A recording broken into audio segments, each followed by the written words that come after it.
Was then the sun a dream because there is night? Hidden in the mortal's heart, the eternal lives. He lives secret in the chamber of thy soul.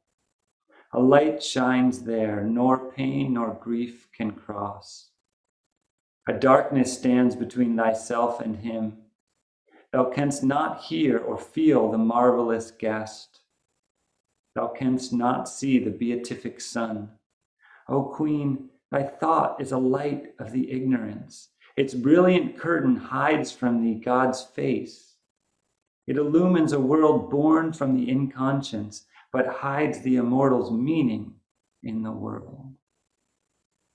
Thy mind's light hides from thee the eternal's thought.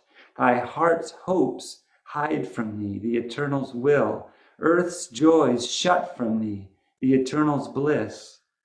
Thence rose the need of a dark, intruding God, the world's dread teacher, the creator, pain. Where ignorance is, there suffering too must come. Thy grief is a cry of darkness to the light. Pain was the firstborn of the inconscience, which was thy body's dumb, original base. Already slept there pain's subconscious shape, a shadow in a shadowy, tenebrous womb. Till life shall move, it waits to wake and be. In one call came joy. In one call with joy came forth the dreadful power.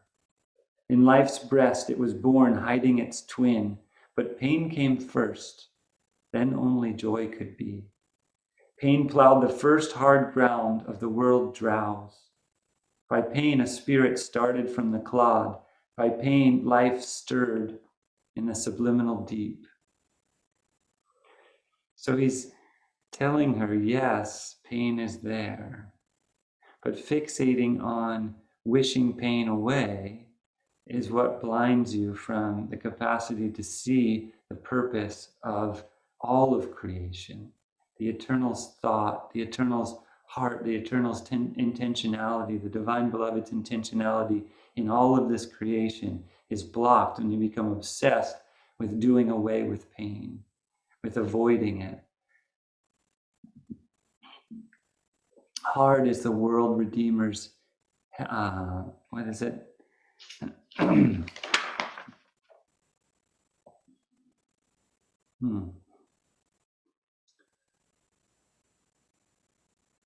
Hard is the world redeemer's heavy task.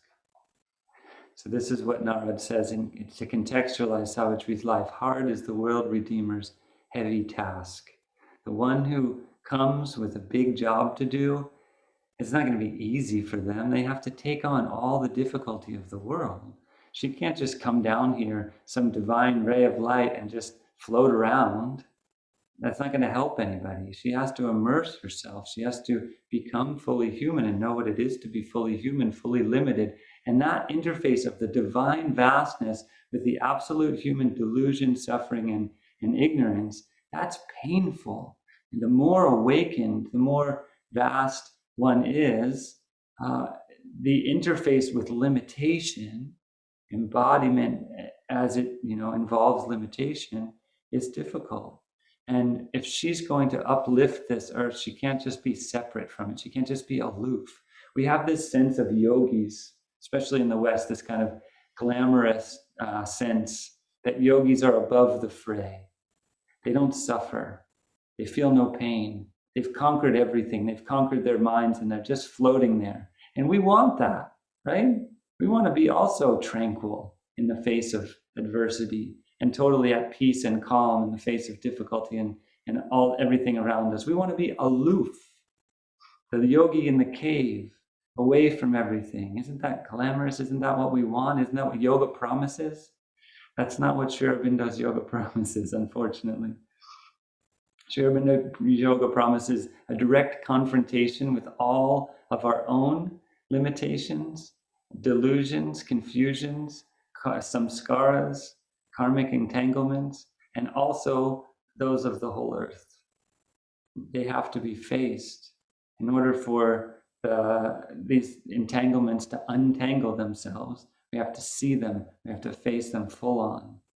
on an individual level and on a collective level. And I think when we look outside of our houses today, and we look at the news and we look at the state of the world, and maybe listen to even our neighbors and our family and our friends, this is what's happening.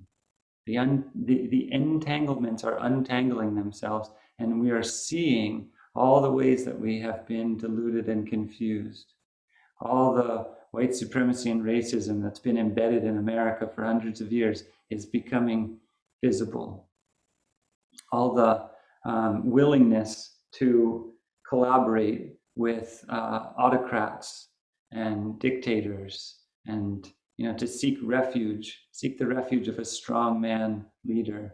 All that, our willingness, our collaboration, our, with oil, with as far as the climate and garbage, and we're not recycling anything anymore, and all these layers and layers and layers, it's all opening up. And we could see the opening up as like, put it away. No. Let's not. Can we just not see any of that? But we can't not see it because it's there. It's there. It's in us. It's in all of us. And we have to see it if we want to be free from it, if we want to transcend it, if we want to divinize, if we want this earth to become divine, which is the embedded promise. That's the central promise of Savitri. The earth shall become divine.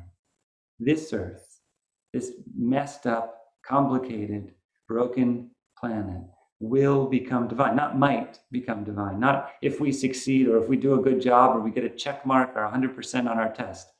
It will become divine is the promise. But the how of it is not a walk in the park. We have to face all this, and pain and suffering are a part of this whole mix. They're a part of what draws out and makes possible joy within this limited frame.